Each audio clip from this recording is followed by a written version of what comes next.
Welcome back to another video, everybody. I'm Blue Jay, your spiritual EMT, here to bring you more of the Lord's wisdom.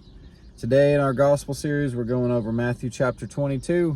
It's bright and not bright, but it's early. And we're going to get this done.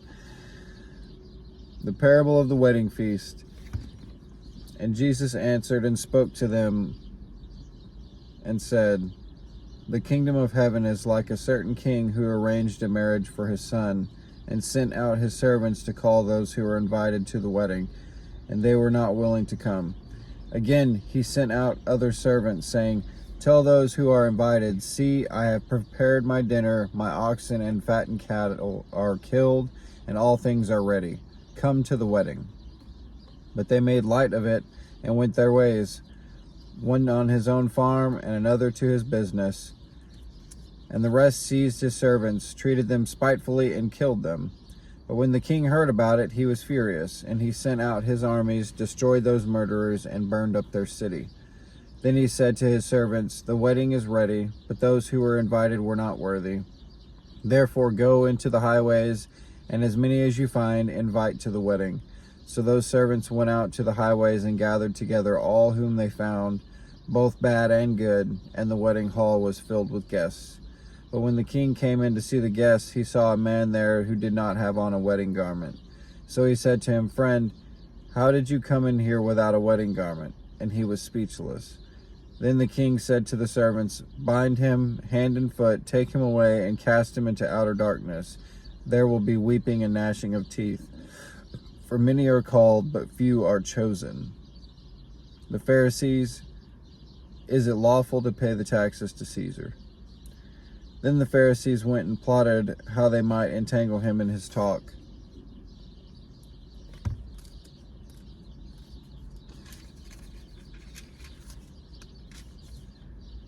And they sent to him their disciples with the Herodians, saying, 'Teacher, we know that you are true, and teach the way of God in truth, nor do you care about anyone, for you do not regard the person.'" Oh my God.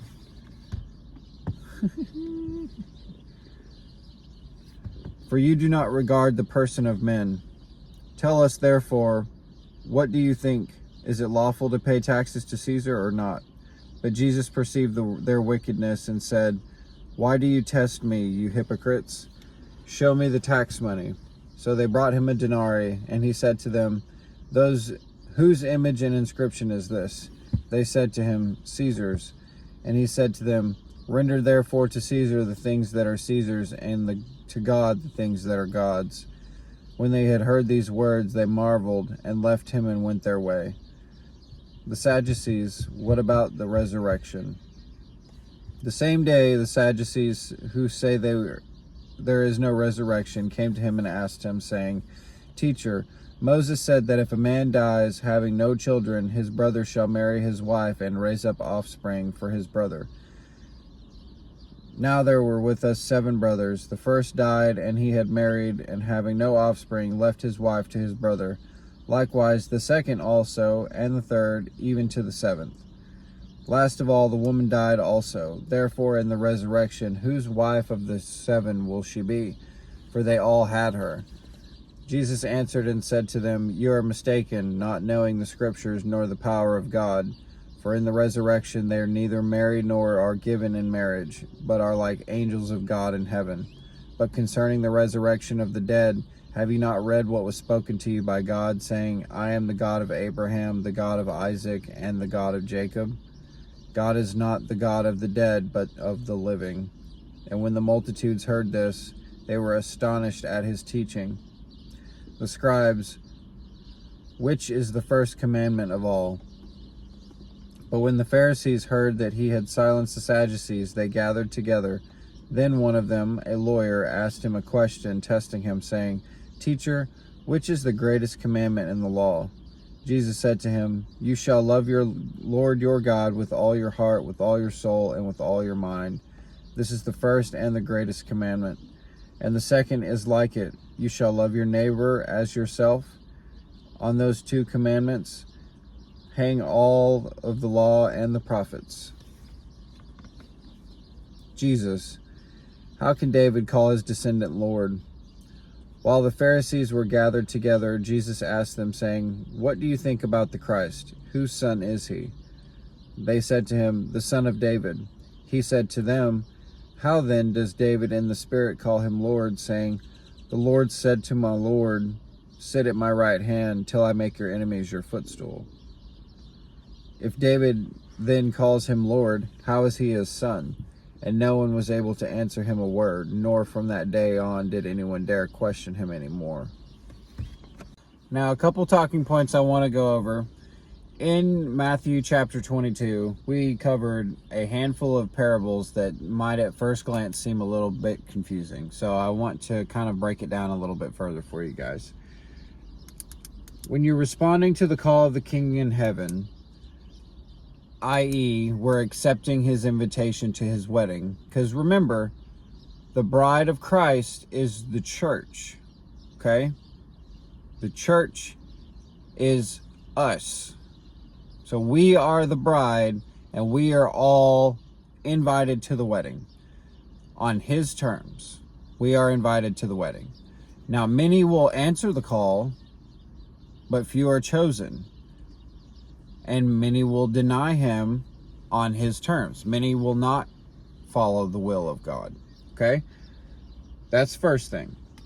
Now, second, remember that the kingdom of heaven is open just as Christ's wedding is open. It's all encompassing each other.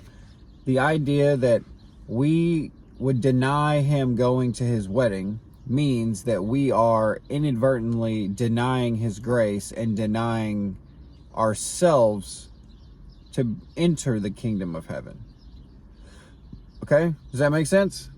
Now, as he goes on, he does confirm again the resurrection, proving that he is the Christ. He is God. He is the Son of God and the Son of David.